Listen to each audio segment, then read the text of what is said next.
Hello दोस्तों, आज मैं आपके सामने एक बहुत ही इम्पोर्टेंट अपडेट लेकर आया हूँ।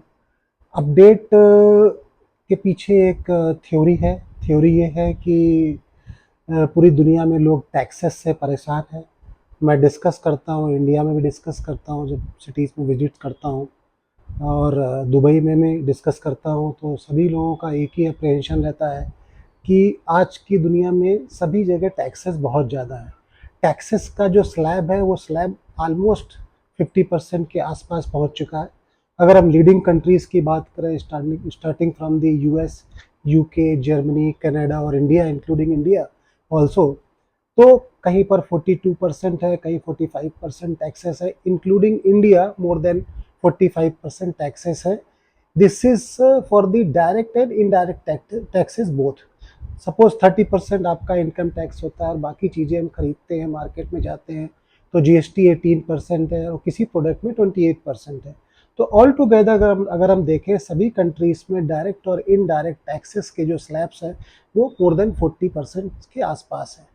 तो इस टैक्स की वजह से लोगों के अंदर एक क्वेश्चन आता है कि अब मैं किस कंट्री में जाके अपने हार्ड अर्न मनी को इन्वेस्ट करूं, जहां पर मुझे कम से कम टैक्स देना पड़े और मेरी जो पैसा है वो सुरक्षित रहे।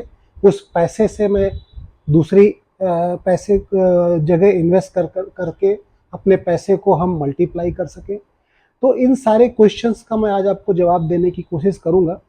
तो अगर मैं सारी स्टडीज़ को कंबाइन करता हूँ और पिछले 5 साल से मैं दुबई में हूँ, तो मुझे एक चीज़ समझ में ज़रूर आ गई है, अगर इन्वेस्टमेंट करना है तो दुबई से अच्छी लैंड कहीं नहीं है।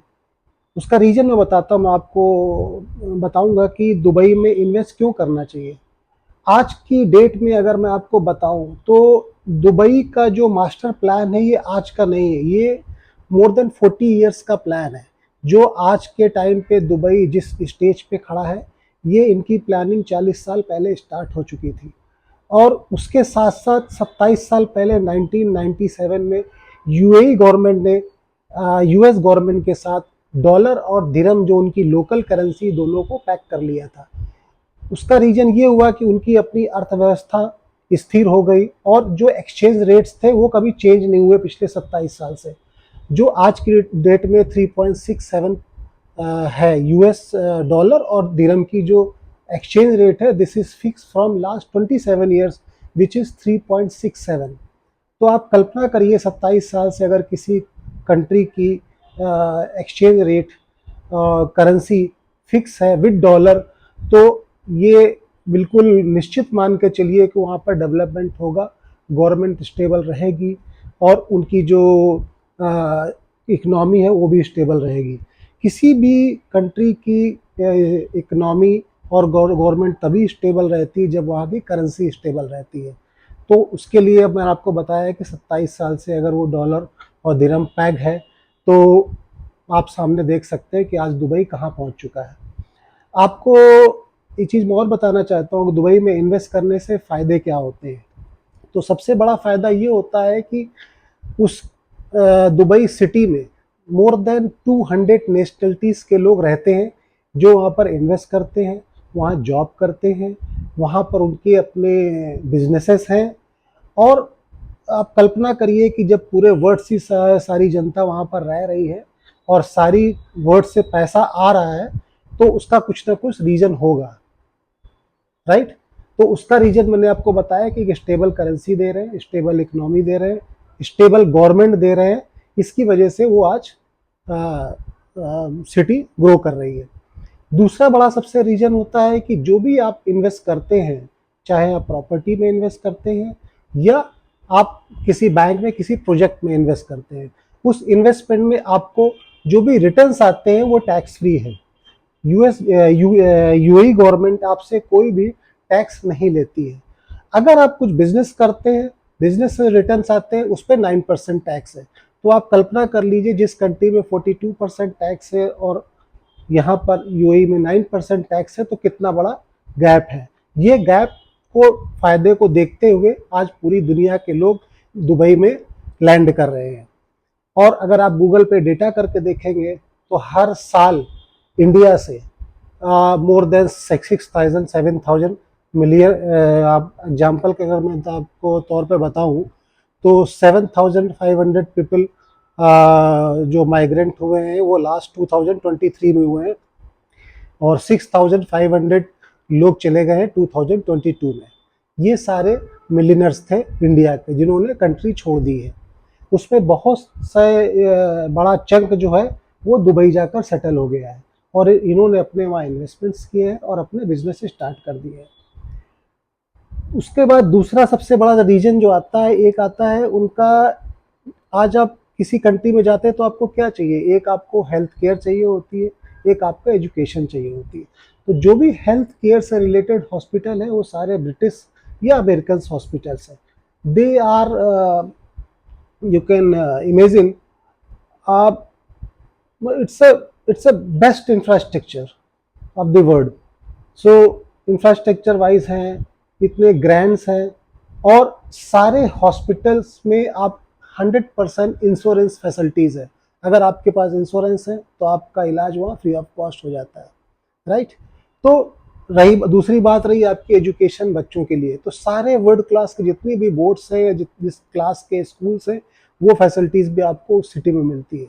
तो अगर आपका एजुकेशन हो गया, आपकी मेडिकल हो गई, आपकी स्टेबल गवर्नमेंट हो गई, आपका स्टेबल बिजनेस हो गया, टैक्स जीरो है, बिजनेस टैक्स 9% है, और एक आम आदमी को अच्छी ज़िंदगी जीने के लिए और क्या चाहिए होता है। तो मुझे लगता है कि सारी चीज़ें आपको दुबई गवर्नमेंट प्रोवाइड कराती है, और इसलिए आपको दुबई में जाकर इन्वेस्टमेंट ज़रूर करना चाहिए। मैं ऐसा नहीं बोलता हूँ कि अपनी कंट्री को आपको छोड़ देना चाहिए, बट यस, सारे अंडे एक बास्केट पे नहीं रखने चाहिए। अपने इन्वेस्टमेंट डिफरेंट प्लेसेस पे ज़रूर करने चाहिए, सो दैट अगर कहीं किसी जगह आपको लॉस हो रहा है तो दूसरी जगह आपका कंपनसेट हो जाए। नेक्स्ट जो बेनिफिट होता है दुबई में इन्वेस्ट करने का, आपकी दुबई से इंडिया की जर्नी सिर्फ 4 आवर्स है। चाहे आप मुंबई से जाए, दिल्ली से जाए, अहमदाबाद, गुजरात, बैंगलोर, सॉरी चंडीगढ़, किसी भी प्लेस से आप जाएँ तो आप 4 घंटे के अंदर आप दुबई से इंडिया या इंडिया से दुबई आ जा सकते हैं।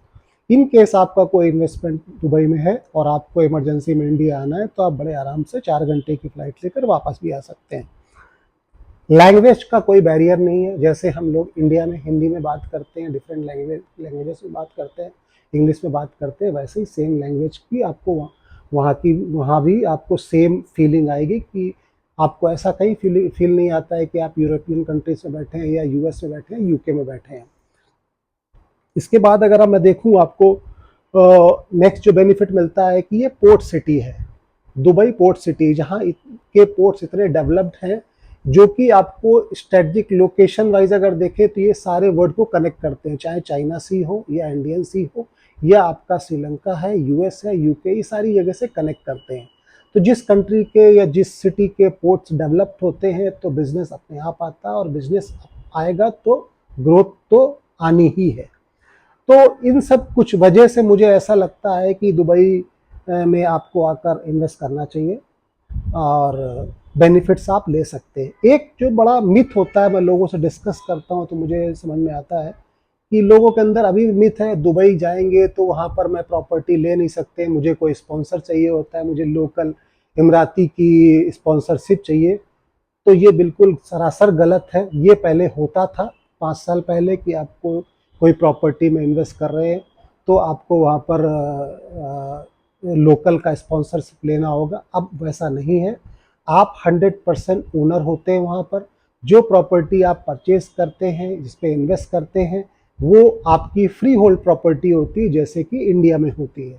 तो ये वाला मिथ भी अगर आपके दिमाग में कहीं किसी तरीके से है तो आप इसको बिल्कुल क्लियर कर लें। ये हर चीज़ रिटर्न में अवेलेबल है, आपका एग्रीमेंट होगा, प्रॉपर्टी आपके नाम पे होगी, फ्री होल्ड होगी, और उसके 100% मालिक आप होंगे। उसके लिए आपको किसी स्पॉन्सरशिप की या किसी के स्पॉन्सर लेने की ज़रूरत नहीं है। तो मुझे ऐसा लगता है कि मैंने आपको पूरी चीज़ समझाने की कोशिश करी है। और इसके बाद अगर आपको कोई किसी तरीके की जानकारी चाहिए और लगता है कि आपको कोई क्वेश्चंस है तो आप मेरे चैनल को सब्सक्राइब कर लें, इसको लाइक ज़रूर कर लें, और हम लोग आपसे अगले वीडियो में फिर मिलते हैं। तब तक के लिए धन्यवाद, नमस्ते।